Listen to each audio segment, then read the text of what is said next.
A very warm welcome everyone. We are Megan, Madura and Rani Renken, and we are here to deliver our speech. It's a collective truth that slavery is wrong, that child labor is wrong, and that gross inequality is wrong, that God didn't send it. Our sign says, children belong in schools, not in factories.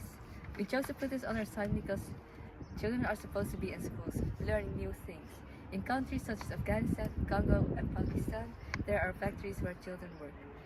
This is not where they belong. We must make sure that children get quality education. We must save our children. To make the world a better place for children, we must protest against child labor at a dam square that takes place on 11 March. Our own government has stated that children in factories usually work 12 hours per day and 5-6 days a week. And child workers in India only get paid 15 cents per hour. And crushed and broken fingers of children were common. That is tragic and we need to change. Why are we letting this happen? Everyone, we can improve this.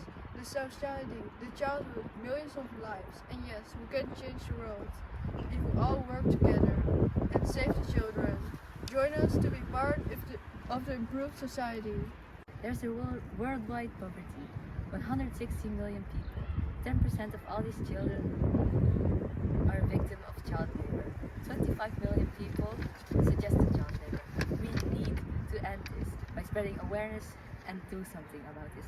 Social support systems like health care and child care, poverty reduction through economic growth, and building schools in every village in the country will prevent child labor. For example, my niece Millie, when Millie's father died, she and her mother left the village to find jobs in Jakarta as domestic workers. She was just 10 years old.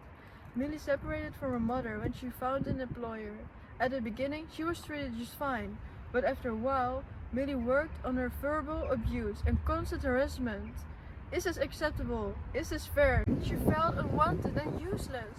She constantly was being yelled at. Millie is not an innocent little girl anymore. Millie is scarred for life.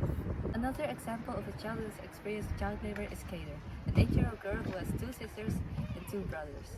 Her father was jobless and her mother was almost blind. With her elder siblings, she worked at the cotton field for the survival of her family. Besides that, she had another responsibility.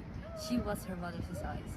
With IPEC's help, Kader and her brother registered with the social support within the framework of an IPEC program. Kader is now one of the lucky children enrolled in boarding school through the ILO IPC project being implemented in Carrados.